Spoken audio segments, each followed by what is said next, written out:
This is the Home Service Expert Podcast with Tommy Mello.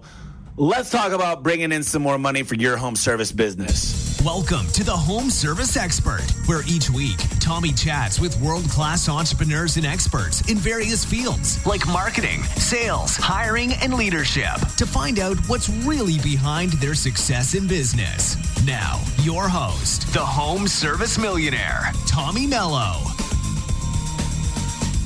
Good afternoon, and thank you for tuning into the Home Service Expert. My name's Tommy Mello, and today I'm going to be interviewing Brigham Dickinson. He's the founder and the president of Power Selling Pros. They're a leading coach and training firm dedicated to making your call center better. And more excitingly, I work with him personally on my company, A1 Garage Door Service. His goal is to make every CSR book over 85% of the calls that come in, and also leave your technicians with a good opportunity to make some money when they're at the call. It's all about attitude and setting up the phone call for success. In 2009, they only trained 6 call handlers, and now they're over 450 with over 130 companies around the globe. Power Selling Pros is an amazing company, and you're going to learn so much here about the right attitude and how to hire top performers. I'm so excited to introduce Brigham Dickinson. I'm glad you tuned in today. Brigham, you're out of Utah. We've got to know each other pretty well over the last 6 months to a year. You're a professional at booking phone calls. I don't think most people and most of our listeners here understand just how important it is to book phone calls. Tell us a little bit about Power Selling Pros and exactly what got you into that niche and why you're so passionate about it. Well, I appreciate that. It was an accident. It was an accident about 8.5 years ago. I was working with a company called Nearings Plumbing and Heating in Salt Lake City, Utah. And I was doing pay-per-click advertising, search engine optimization, pay-per-click, making his phone ring over the internet. And 8 years ago, it was kind of a big deal. And so we go ahead and have a meeting, and he says, you know what, your leads are no good. And I said, what do you mean my leads are no good? He says, well, yeah, they just want a ballpark price. They just want to know what you charge to come out. And I said, well, wait a minute, those are opportunities. Those are guys that actually want to work with you. They just need to know what the price is, or that's something that's important to them. And he said, well, we don't know how to book them. We're used to just taking orders. You know, somebody calls in and says they're ready to go, and we book them. And I said, well, wait a minute. It's just a matter of connecting with that customer over the phone. And he says, well, tell you what, if you can train my team to do it, I'll let you continue to work with me, and we'll do some advertising together. I said, that sounds great. Within a month, his team was booking 20% more of his phone calls. So what did that mean to him? Well, it meant a lot, because if you take an average ticket in the plumbing industry, say it's $500, you take 20 phone calls a day, and if you're able to book one more phone call a day over 250 days, you're making an extra $125,000 a year. And so when you learn this and you're booking 20% of your phone calls, 20% more, my gosh, what does that look like? Well, it's not just one more book call, it's 2 more book calls, it's 3 more book calls, it's 4 more book calls. We're looking at an extra $1 million in revenue because they're actually taking those calls, they're difficult to book, and they're booking them. Next thing I know, he refers me to a guy named Tom Robichaud in Boulder, Colorado, Precision Plumbing and Heating. We start training in their CSRs. And then they refer me to a guy named Mike Gugliero in New Jersey, East Brunswick, New Jersey. And then we started training his CSRs. And then, of course, he referred us to others. Next thing I know, I'm in the call handling training business. That's how we came to be at Power Selling Pros.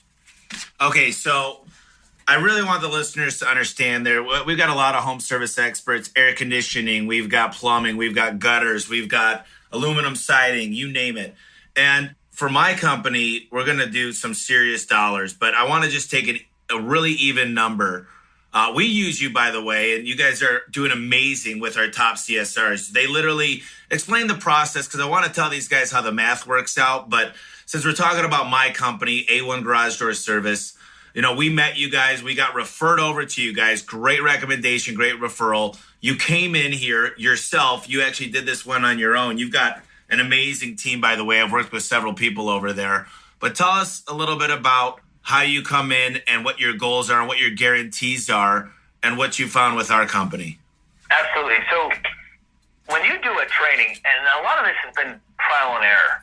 I had the good fortune of growing up with coaching. My mom, she had a coaching company. She coached in real estate. She coached in developing a website and selling products on there.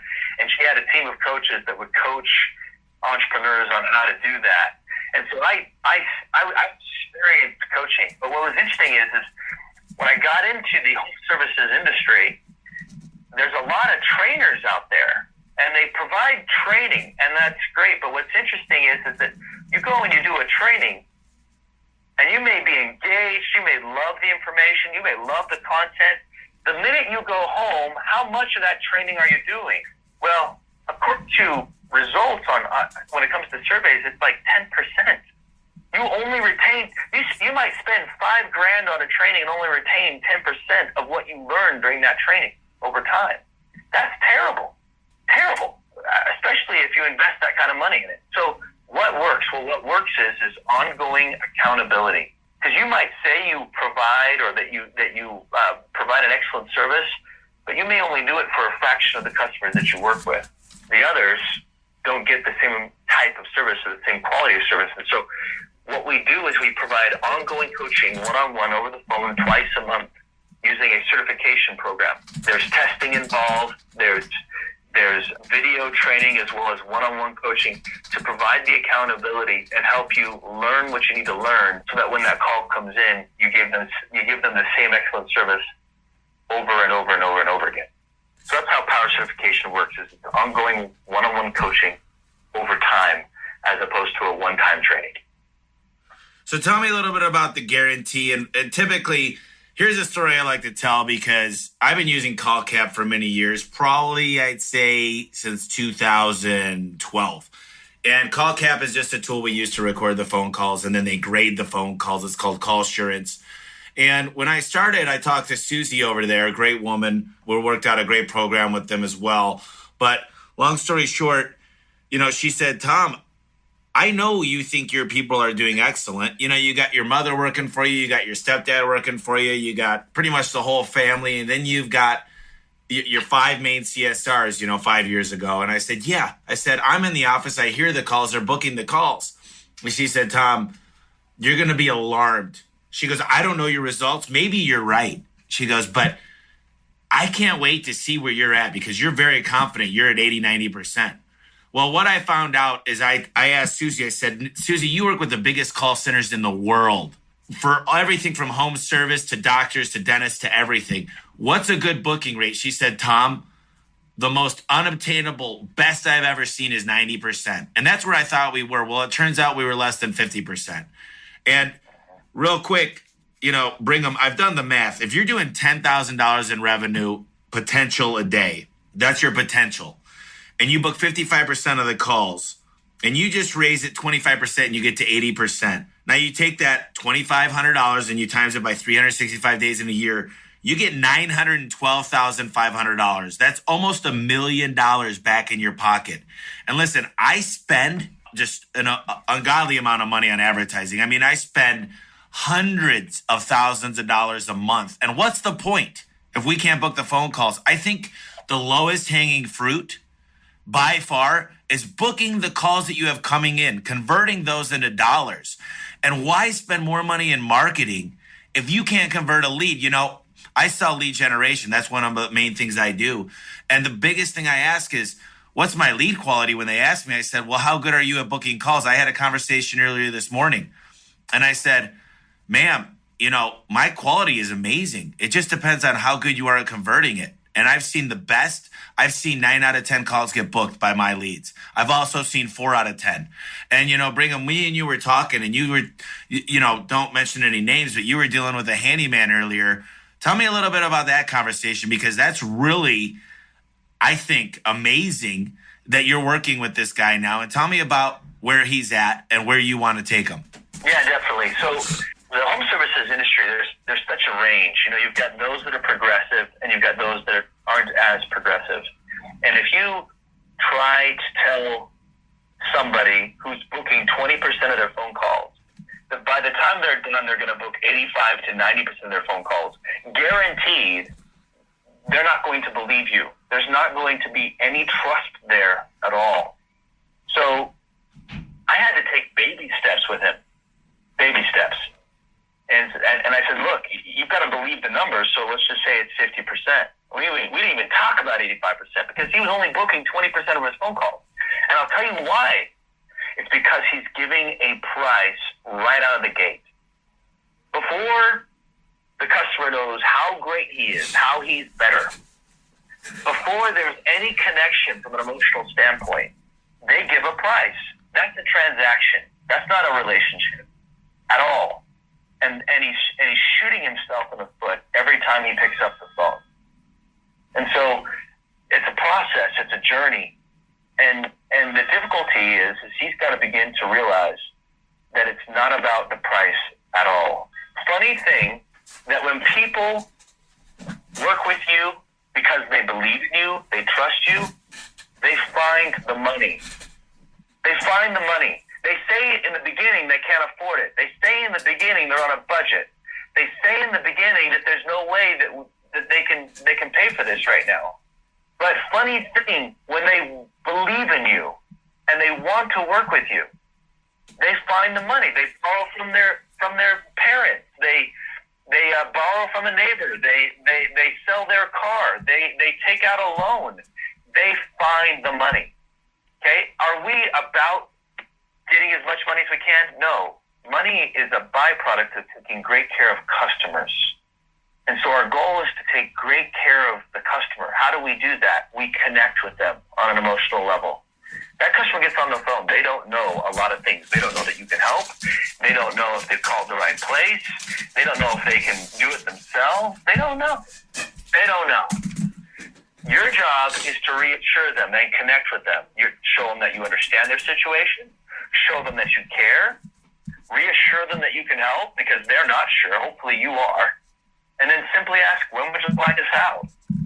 And you'd be amazed from an emotional standpoint how you're able to connect with them on an emotional level. Let me give you just one example of this. I've got if you don't mind, I'm just going to play a quick clip of a phone call. Is that all right? Yeah, absolutely. I'd love to hear it.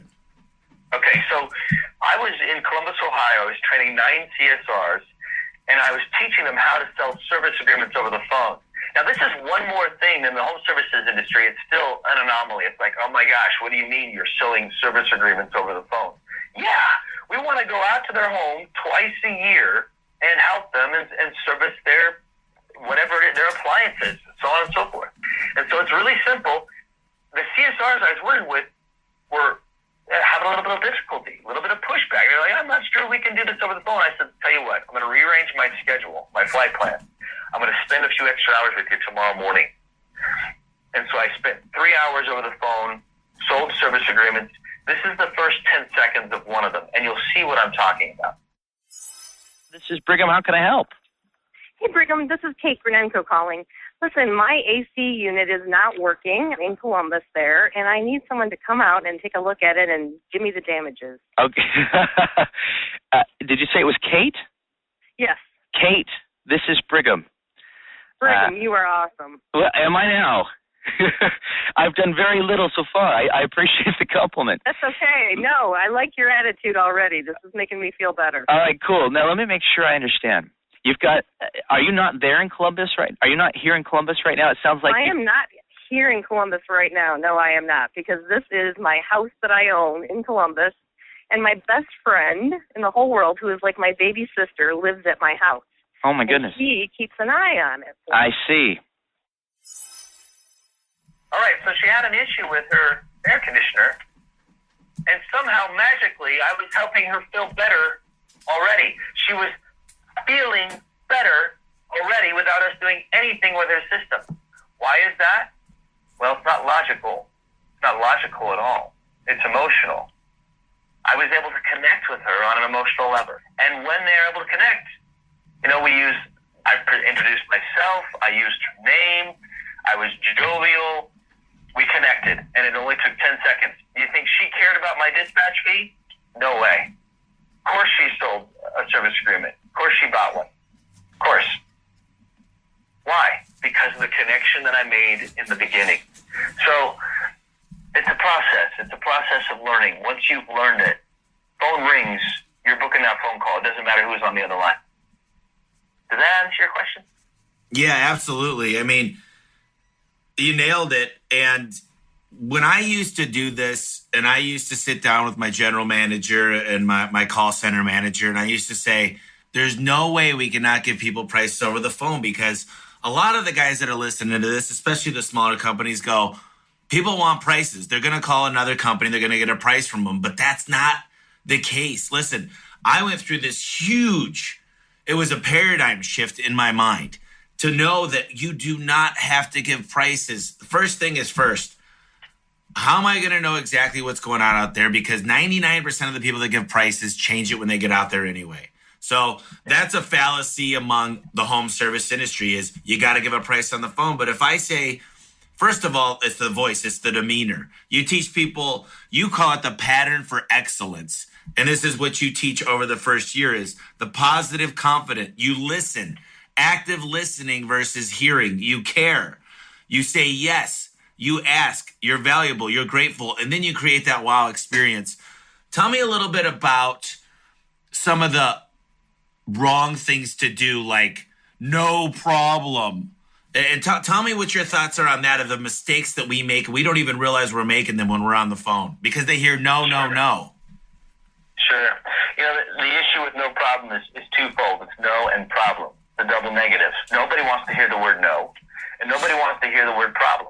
So we don't want to say no problem. So, all right, what do we say as opposed to no problem? We say, absolutely, we can help you with that. We say, my pleasure. We say, thank you. I mean, even when you look at welcome, your welcome says, I just did you a favor. My pleasure says, you did me a favor because it was my pleasure to serve you. It was my pleasure. Thank you is me thanking you. You did me a favor. We want them to feel like they've done us a favor. Why do we want people to feel like they've done us a failure? Because it makes them feel important. And when people feel important, they become loyal. If they've made a difference in your life, they become loyal to that because of the way it makes them feel. It's fulfillment that we're talking about here. Now, that's one aspect. What else? Well, you've got the word sorry. People say it all the time. Oh, sorry to hear that. We say sorry way too much, and it's become trivial, fake, contrived. My mother-in-law, she says sorry. She recognizes she says sorry, and she says, I'm so sorry, I'm saying sorry. Really? My daughter's 16. She's sorry sometimes. She follows it up with my bad. Is she sorry? She's gonna be sorry, right? Okay, look, we shouldn't say sorry, because sorry is fake, not real. It's lost its meaning, even in Canada, okay? Especially in Canada. Sorry. Oh, sorry. They're not sorry. Okay, so we say other things, but wow, that's terrible. That's awful. I can't imagine what you're going through right now. I hate to hear that. Things like that, that convey sincerity, that we do care, that we do understand. You know what? I can give you one example, and it's probably too long for this podcast, but let me just describe it to you. Let me see if I can't describe it. There is a gentleman that comes in over the phone with special needs, and he's asking about a jukebox, and that he wants a jukebox. Now, most CSRs would hang up on this call because they don't have time for it, but not this CSR. The young man with special needs said, I don't have the money for a jukebox. And she says, well, I don't either. I don't have the money for a jukebox. And he says, oh, well, I don't either. He says, well, what are we going to do now? And he says, well, I don't know. And then the CSR says, well, then I guess we're going to have to listen to the radio. And then the young man with special needs says, yeah, I guess we're going to have to listen to the radio. Well, the CSR says, I'm going to go listen to the radio now. Are you? And then, of course, the young man with special needs says, yeah, I'm going to go listen to the radio. And she says, all right, you have a wonderful day. And he says, all right, you too. And they get off the phone. Now, in the back of your head, you're going, geez, is that a waste of time? No, it's not. Because we're not working to just make a buck. We're working to serve people and create wow experiences. That's what we're working to do. That CSR did the right thing. They were trained to be positive. They were trained to listen. They were trained to care. They were trained to ask the right questions. They were trained to create value for every customer that gets on the phone. And they were trained to be grateful. That's what we're supposed to do. And when we do that, magically, the money comes in because it's a byproduct. To look at it any other way is wrong. And that's why we're not booking calls, and that's why we're not wowing customers. You know, it's interesting because we've done our own case studies internally, and we've done them as micro as CSRs and as macro as a national call center versus our own call center. And one of the things we found is average tickets increased for certain CSRs. And what that means is they left the technician or the owner or the manager, whoever's running the calls, in a better spot to make money. They didn't kind of put them into a corner. And it's amazing because I get technicians on a daily basis that say, please don't let this person book my calls, or please let this person book my calls. I mean, when I used to be out in the field, Brigham, I used to walk up to the door, and I have a certain way of doing it. I got an 8-step sales process. And the first thing is to contact the customer before. The second thing is to walk up professional, tucked in shirt, good smelling breath, hand them a business card, and a huge smile when they answer the door. And they walk up and they say, you must be Tommy. I've heard so much about you. You're one of the lead technicians, or you're the owner, or whatever. And then they say, whoever that gal or that guy was at your call center, I'll tell you what, I believe in your company. It seems like they're happy to be there. This, I call 4 other companies, and that person sincerely cares about this business. They should get a raise. And then they're literally putting in my hands. Whatever I want to say or do, they're going to do it. And it's amazing how much difference a training that you guys provide could mean. And it's not only about booking calls, but it's about leaving the technicians in a good position to maximize that opportunity, whether you call that sales or selling a home warranty or selling an extended warranty or selling financing or whatever it might be. Setting the stage up is half the battle. Booking the call, yeah, that's important. But setting it up, tell me a little bit about what a good setup is and here's another quick question, because to follow that up. So how do you set it up? And then secondly, how much time should I be taking on these calls? Should it be 4 minutes? Should it be 10 minutes? That's a really interesting question that I think the audience is going to want to know. Great questions. Let's tackle the first part of that, which is setting it up. How do you set it up so that the person who goes out there, the technician, the comfort advisor, the sales guy, whatever it is that you call him or her, how do you set it up and just pave the way for you to go out and do what you do, right? Well, most of the time, the salesperson is going to want to be the last bid, right? Make sure I'm the last one that goes out there so that I can take a look at all the other bids. And okay, look, the reason why people get 3 bids is because they don't trust you. Do you really think people want to spend their entire day getting bids? No, they feel like they have to because the trust isn't there. Your job is not to be the last one that goes out. Your job is to be the only one that goes out. And the way that you're the only one that goes out is you create a connection with that customer. And you show them that you've called the right place. And it comes down to following these 8 principles. Now, I will demonstrate in a minute how to do that. In fact, there's one call that we have where the CSR gets on the phone and is able to use these principles in such a way that she's able to book a wrong phone number. But I'll play that in a minute. But before I do, I want to answer the second half of that question. What was the second half of that question? So the time, yeah. Okay, so here's the thing. If time was the only concern you had about your CSRs, in other words, if you said to yourself, man, my CSRs, they're super nice and they're super kind and they're super wonderful, but they spend 10 minutes over the phone and it's ridiculous. Look, you guys, if that was the only issue that they had, you know what? Fantastic. Wonderful. Great with it. Hire another CSR because they're all building relationships with your customers. Awesome. Great. That's not the main issue. The main issue is when the customer gets on the phone and they want a ballpark price, we lose it.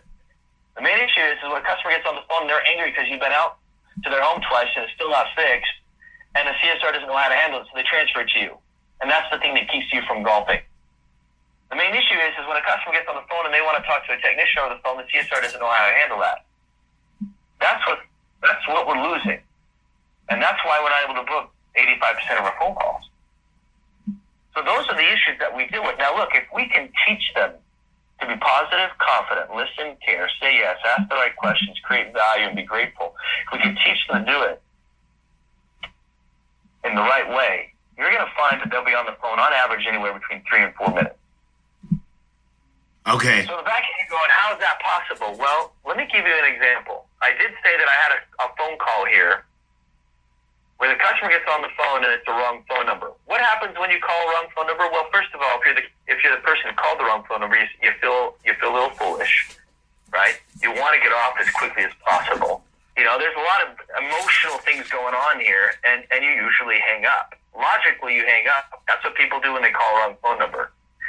Not when you call a CSR that's been trained to book calls. It is as follows. For calling Corley, this is Vicki. How may I help you? Who am I speaking to?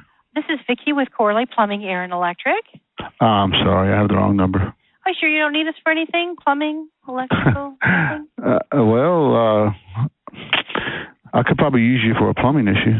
Well, talk to me about it. Tell me what's going on. I've got a 5-year-old house on a slab, one story with a bonus room, and we've got a loud banging inside the walls when we turn off a faucet. Is it just one faucet that does that? No, it does it on all of them, I think, just maybe to a lesser degree, but is that something you guys could... Sure, we can definitely help you with that. Now, is it the hot water side, cold water side, or either? Is it either? Yeah. Okay. Well, we can definitely help you with that. When were you looking at having someone out there? So, in the back of your head, you're going, okay, we're able to connect with them on an emotional level and book a call that was a wrong phone number. But the thing I want you to ask yourself is, how long did it take her to get to the point where she was actually booking the call?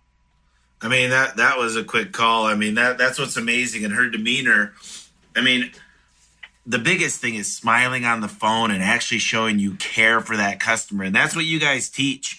And, you know, I've talked to you a lot of times about this, Brigham, but there's really no such thing as a bad CSR. A lot of times, us as owners got to look back at ourselves and say we might have not built the culture right. We might have not gave them the training they need to succeed. And I think that, you know, you told me a story a while ago about you were sitting in a room saying, well, will you fire and rehire all CSRs? Tell me a little bit about your thought process on that, because sometimes we just got to look in the mirror. Well, that's just it. Every time I present this program, this power certification program, and how we guarantee 85% closing ratio and that they're going to be able to answer that call, connect with that customer in 3 to 4 minutes, it just all sounds hard to believe. And the first thing you think is not my team. My team cannot handle this type of training. It's too much for them. It's just too much. Well, that's the issue that we have all the time. Everybody wants to they want to fire their CSRs the minute they see this training because they don't believe that they are capable of doing it. Well, what you've got to know is that the people that you're listening to right now are people that are just like your CSRs. And all they need is a little training. That's all they need. And so, yeah, you get fire happy. And geez, we all know how expensive it is to hire people, and it's even more expensive to fire them, especially if you don't fire them right. And you know what I'm talking about. So train them, and don't judge them. You haven't trained them at all, and that's why they act that way. That's why they sound that way. That's why you don't think they're capable of achieving that level. Well, they all can. They just need training and practice and training. Yeah, a lot of it. It's really knowing the rebuttals. It's knowing it's practice, it's role playing, and it's also the demeanor. You know, I've never been mad at somebody, even if I'm pissed at the American Express person for going through a huge IVR or whatever it might be. I never get mad when that person's on the phone and they're just so happy and they're happy to talk to me, and they're like, they're not necessarily apologetic to where they're saying sorry, but they're going, you know, I'm here to make it better, and I realize that you're having a rough day or whatever it might be. But the point is they're able to get me past that hump and get me back on page to solve the problem. And, you know, you talk a lot about creating an emotional connection. And there was a TED Talk I heard about the limbic brain and how you make an emotional connection and then you kind of back it up with the logic behind it. And I don't think our listeners really understand how that works. But the fact is, people buy with emotion. You fall in love with the person you're dealing with and maybe the product you're buying, and you're buying with emotion, and then you're backing it up with logic. And tell me a little bit of how that equates to phone calls.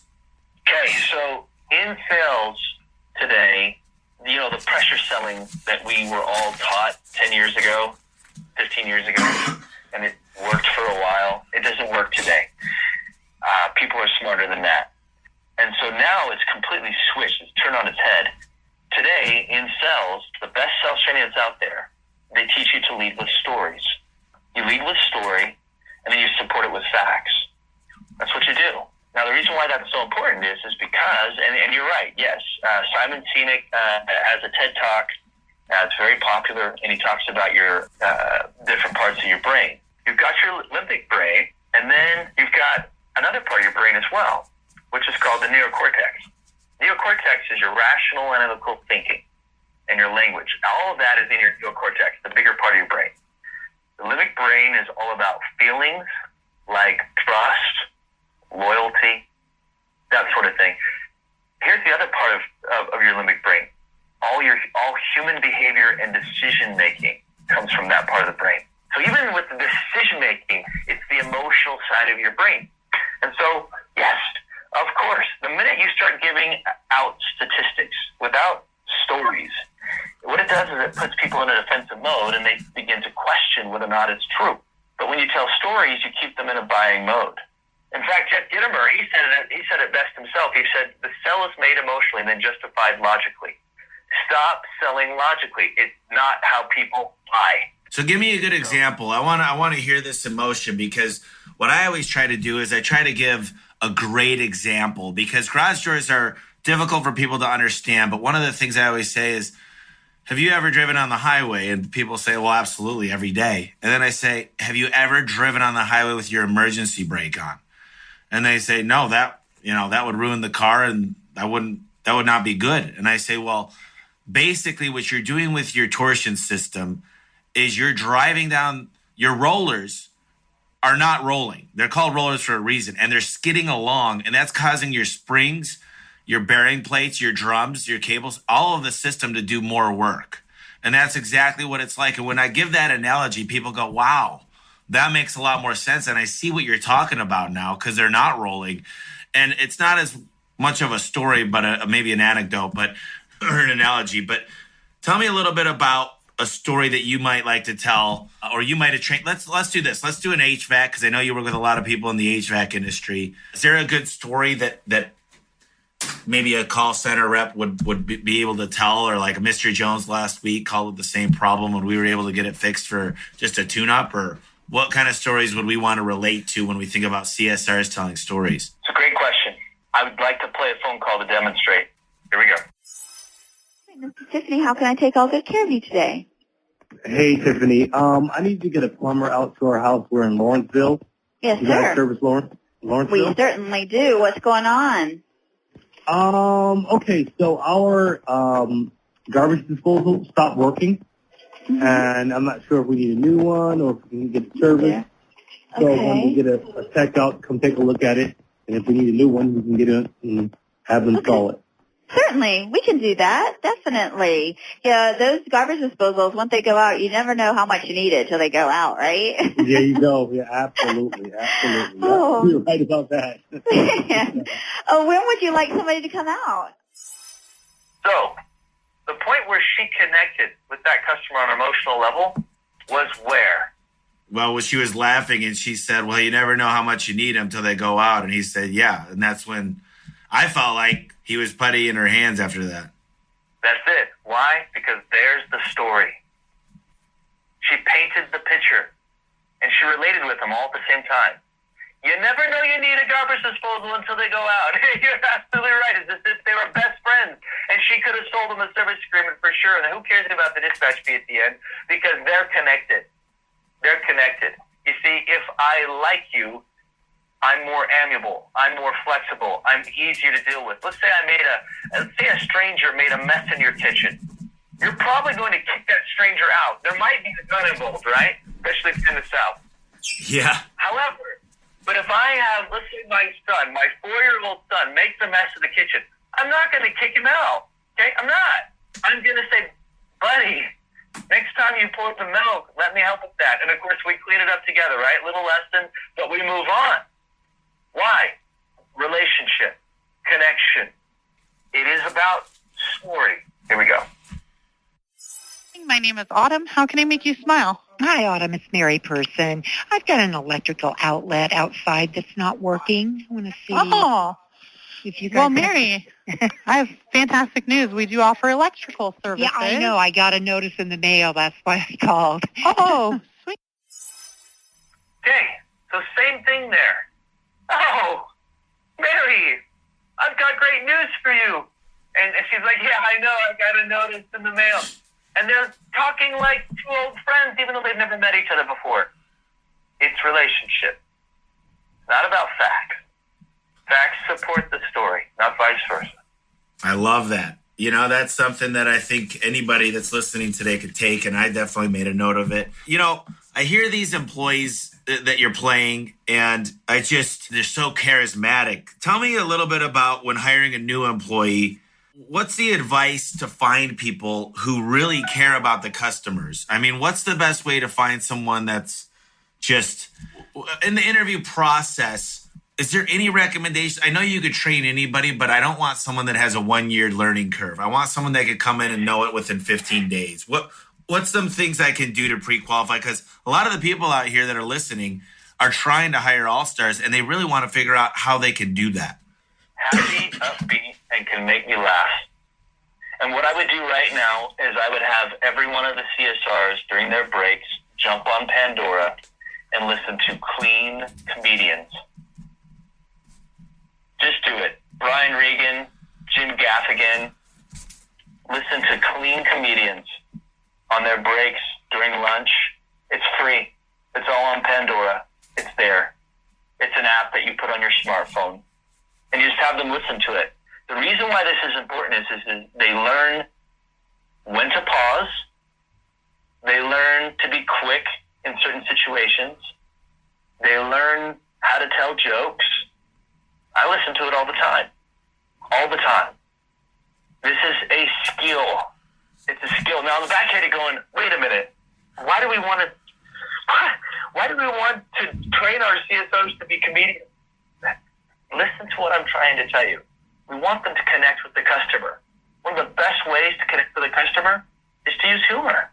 Now look, in this call right here, what was funny about this? Why were they both laughing? Well, because they took a situation that's frustrating, that's going to cost the customer money, and they turned it around and said, hey, well, we've got great news for you. And they're like, okay.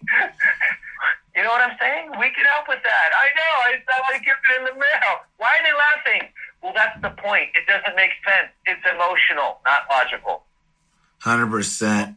Yeah, I agree. I like that idea too. I mean, there's nothing better in my life than to go to a comedy show. I mean, literally when you're there in person too, I mean, I laugh so hard my stomach hurts. There's just, there's not a better event that I could think of than going to a comedy show. So, I want to move on because I got a few more questions here, and I know we got about 10 more minutes left. So, we get a lot of people in the home service industry that just want a price. And I hate this subject because it's a sensitive subject, because no matter what, I have a stat, and I'm going to pull it up real quick here, and they did a study on it in the garage door industry. But tell me about those customers that they're really not going to book. And listen, I've worked with huge call centers. I mean, Direct Energy has 1,400 call center reps, and they will not give a price. They don't have a level 2 that gives prices. They just don't do it. They say, if we can't come out there and give you a fair estimate at no charge and could be 100% clear with you. One of the things that we say here at A1 is, if you're not happy, listen, you can kick him out of the garage, but it's never been done before, because we honor or will beat any other competitor's bid if you have it there. But, if you're not happy, just send him on his merry way. but that's never happened yet. But tell me a little bit about your experience, because a lot of the people listening, and I guarantee you it's a lot of people, are going, you got to give a price in this industry because they know exactly what they want. They're telling me they've got a chimney 2x2 by this tall. They want a price. They've done their research. What is your answer to that? Well, the first thing I want to do is connect with them. So I'm going to listen. I'm going to care. I'm going to say yes. I'm going to ask when. The reason why that is so important, everything that we just heard so far, is that connecting piece. If that connecting piece isn't there, meaning if you don't like me, if you don't trust me, it's going to be very difficult to not just give him what he wants. Okay? But when they like me, they also become more amiable. They also become more flexible, reasonable, easier to deal with. Now that's proven. We know it. Okay? So if they like me, let's just assume they like me. And let's just assume they know that we're the right company. Because those two things have to be established first before I can say what I'm about to teach you. Okay? So absolutely. There, trust is there. You've done that because you've connected, you've built value, and so on and so forth. So now let's say they push back again. They say, you know what, Brigham, I like you, I trust you, I need a price. That's where we're at. We on the same page? Yep. Okay. At this point, I'm going to say, Mr. Jones, if I give you a price over the phone, and then we come out and we give you a different price, are you going to be happy with that? Now, most of the time, the customer's going to say, well, no, I'm not going to be happy with that. And I said, look, the last thing I want to do is put you in that situation. It is irresponsible for me to give you a price over the phone and then come out. Notice that the situation's different, because this is what I do. All right? It's what I do for a living. I'm going to take great care of you. You know that. And having gone out to so many homes, the situation's always different. And either I give you the bad news or you give me the bad news, and I don't want there to be any bad news. I want to save you time. I want to save you money. And the way I do that is I go out. When would you like us out? Yeah, no, that's powerful stuff. And to add to that, and I don't know if you agree with this, Brigham, but I like people to know, I kind of like it to sound like very passive. I say, listen, what part of town are you in? And you might say Gilbert, Arizona. And I would say the next question is, what are your cross streets? Gilbert and Southern. Oh, wow. Okay, listen, I'm looking at my dispatch board right now. I got Craig. He's actually in that area today. I know it's 10 o'clock right now. He's going to be in that area between 12 and 2. What do you say I have him stop by, take a look at it? If you're happy with what he's got to say, he'll have the parts on the truck. If not, at least you'll know what you're looking at. You can send him on his way. People are like, wow, so you could just have him stop by? Yeah, because I'm going away from the price. And so many times we mention a service call or we mention the fees, and that gets people right back on that. Well, how much does it cost anyway? And I think that's the biggest mistake. And it's not avoidance of the price. It's objection. It's getting over the objection, and then it's getting their mind off of it. And that's powerful stuff. I love that. And I'm glad we got to talk about that, because I think that's something that was illuminating in a lot of people's brains that are listening to this. Listen, I pulled up this case study they did. They did a sample size, a double-blind study of 1,000 people.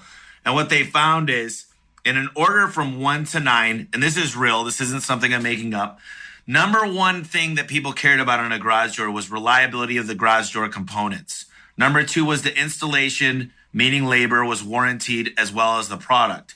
Number 3 was the level to attention to detail, including cleanup and removal of the old door. Number 4 was the company stuck to the agreed installation schedule. Timing is huge for people.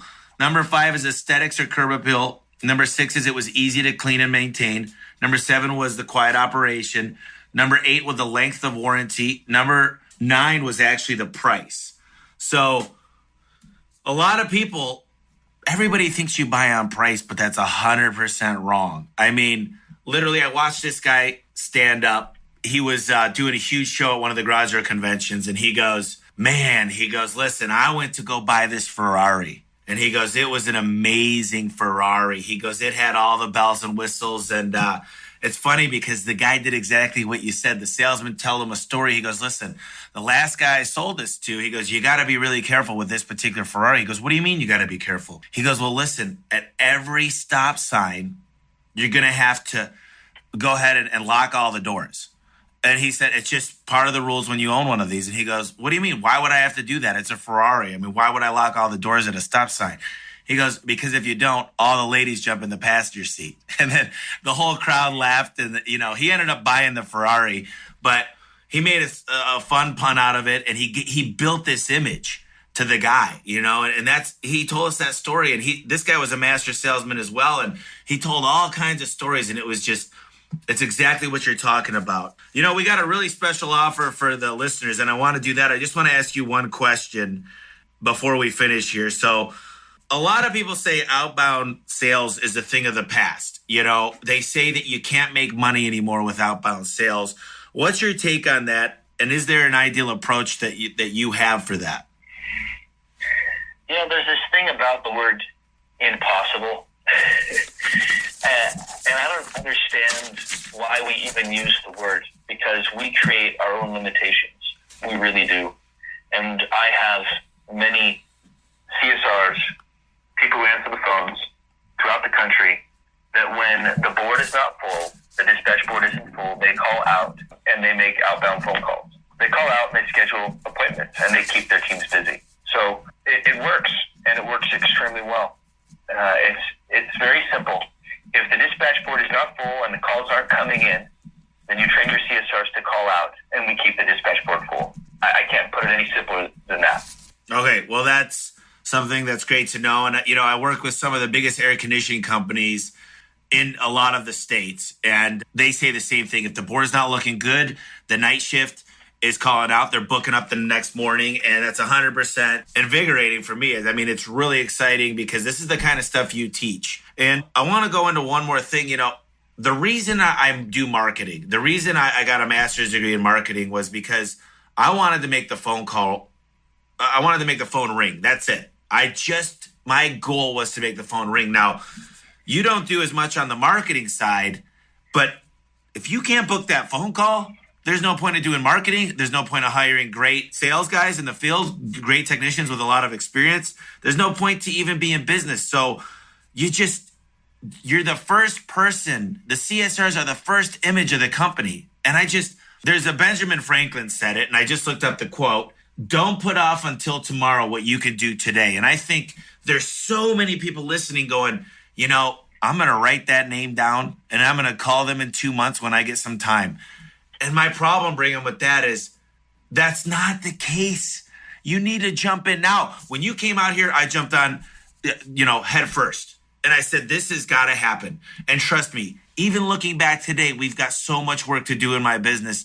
You got to get those phone calls. You got to book what's coming in. You got to earn those customers' business, because that relates to the technician goes out there and money in the bank. And why do more marketing? Stop thinking you need more calls. Start booking the ones you get. Start looking at the metrics. Start keeping historical data, and realize how you're improving, and reward your CSRs. So, Brigham and I, we got together and we worked out an amazing offer for you guys here. It's for our listeners only. We're going to have a landing page that we're going to tell you all about. But Brigham, tell us about what you're willing to do for the people over here that are the home service experts. Okay, so Power Certification is a very unique program in that we want to coach your team one-on-one over the phone and provide accountability in their learning. If you give us the opportunity to do that through Power Certification, we're going to get them to an 85% closing ratio. That is a guarantee, all right? When they're done with the Power Certification program, they will book at least 85% of their phone calls, according to a third party. Now, in order to do that, we've got to get you in the kickoff program. Now, that kickoff program is a live video training. Takes about an hour and a half, and we can fit about 5 companies in there. We're thinking that every company is going to have anywhere in between, 1 and 5 CSRs on average. And so we're thinking 5 companies tops to get into that kickoff. Those who do that, we're going to be able to get them going in Power Certification. So tell me, I went to the program and I seen everything. And basically what you did is you go through each and every process and what the call centers are going to learn and why they need to do it. And you actually get the call centers on the phone call and, the webinar, and they're involved. And it's something where you could see the feedback. Literally, I watched it turn the whole the mood around when you were in there talking to them. And the webinar is amazing because you work with the live CSRs. You get them thinking outside of the box, and you figure out what makes them tick. And literally, Brigham can tell you right away, and it's very rare that this happens. But if there's somebody that's not going to make it, I mean, you told me there was one person that you weren't sure if they were going to work, but you said, listen, I had a team of 16, 17 people. You had to do it in 2 classes. So, my question is, from this training, I mean, how important is it? Because you do this for a living, and you've probably taken ready to go into bankrupt companies and turn them into money makers again. Tell me a little bit about some of the success stories, and let's finish up here. But I just think it's so important. Like, if anybody can listen to any of my podcasts, this one is so important. Book the calls that are coming in, period. And like you said, do some outbound calls to past customers, sell them some service agreements, sell them some service from a year ago, and make more money. I mean, more money. I'm not even kidding. Millions of dollars a year. So tell me your take on that. We'll wrap this up. Definitely. So that kickoff that we're doing, we usually charge $50 to do it, but we're going to do it free for your customers only. So the kickoff is free when you sign up for the Power Certification Program. That's the part that's really important. It's something that we never do. But let me give you one example. A gentleman by the name of Buddy Smith with Russell's Heating and Cooling. They had a winter that was warm.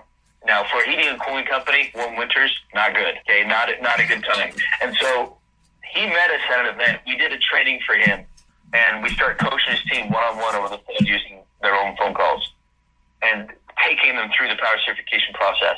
When they first started with us, they were a $3 million company. In 2 years, they were at a $12 million gross revenue. So how do you do that? Well, they started booking every call that came in. Now, during that really, really tough winter, it was a necessity because phone calls weren't coming in as much. So they had to take advantage of every phone call that came in. They had to book every one. And so out of that pain that suffering of not getting as many phone calls as usual, they learned to book more phone calls. And by doing that, when it got really good, when the weather began to cooperate, their company surged. Yeah, well, that's it. I mean, it's 100%. This stuff is tried and true. There's no doubt about it. I mean, listen, at the end of the day, if I want to do this podcast, if I'm out here to help people, they got to book the phone calls. I mean, this is the lowest hanging fruit. So do what Benjamin Franklin said. Go to homeserviceexpert.com/power. That's where you're going to find the sign-up sheet. Just homeserviceexpert.com/power. We're going to have all the information you need to get a hold of Brigham and to get this 100% free.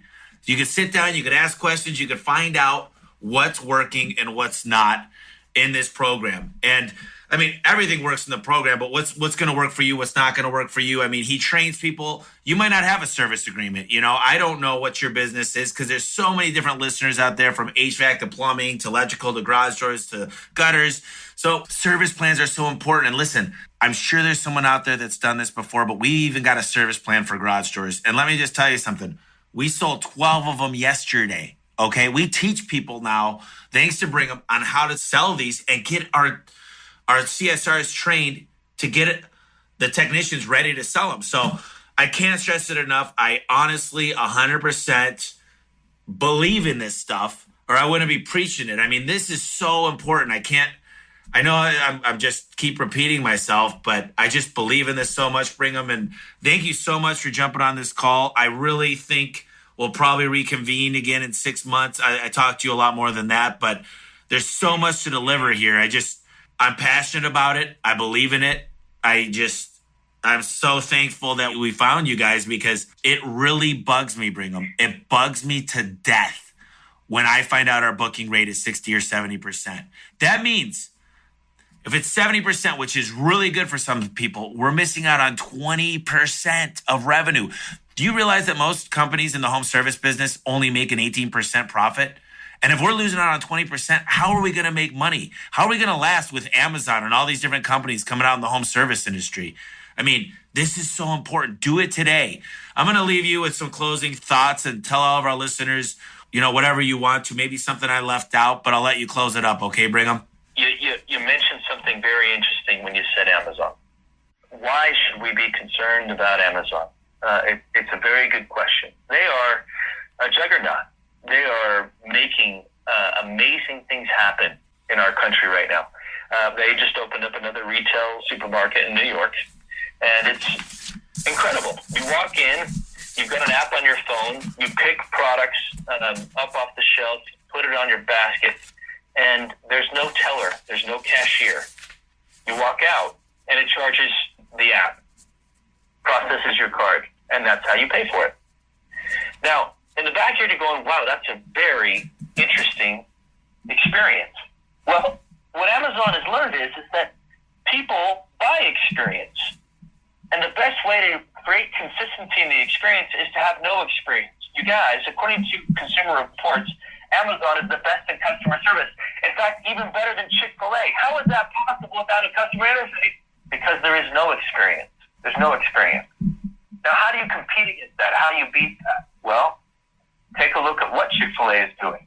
How do they demand the price they charge? What is it, an extra $1.50 more than what you get at McDonald's? How do they do that? Well, it's because of the experience they create. They created an experience for their customer. Now, that takes training. That takes time. It takes people who are so engaged with what they do. They do it with purpose. They're driven. They're driven. Now, what that means is they don't care how long it takes to do what they do. They don't care how hard it is. They don't care how much they're being paid to do it. They don't match the level of service they provide to the amount they get paid. They don't worry about that at all. They just do everything they can to take care of the customer. Now, if you've got a team that does that, you're going to beat whatever no experience that Amazon creates. The way you beat it is with a phenomenal customer experience. Let me give you one more example. Buc-ee's. Buc-ee's is a gas station in Texas. It's not your normal gas station. This is a very big gas station. They've got like 80 pumps. How do you keep 80 pumps full? Well, every time you pass a Buc-ee's, it's like 2/3 of the way full. And on a regular gas station, the bathrooms are awful. You might have a few assortments of nuts, maybe some bags of beef jerky. No, not at Buc-ee's. You go into their bathrooms, and they are amazing. They look like a fancy hotel. All right? Fancy hotel in, say, for example, Miami. It is immaculate. It is amazing. They have a person in there that helps everything stay clean, and they give you some mouthwash and some nice hand towels, and they've got sanitizers in between every stall. It's immaculate. It's amazing.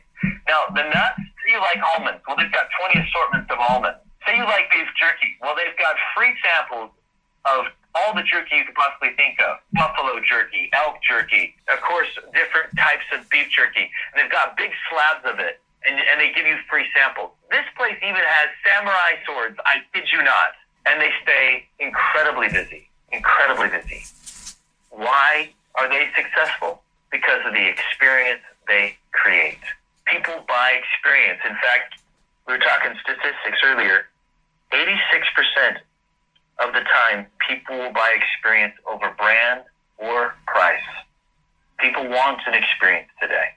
They'll pay more for it. And our objective, our job, is to create that experience. And that's how we win. And that's what we're competing against. No experience versus phenomenal experience. We're not going to beat them on price.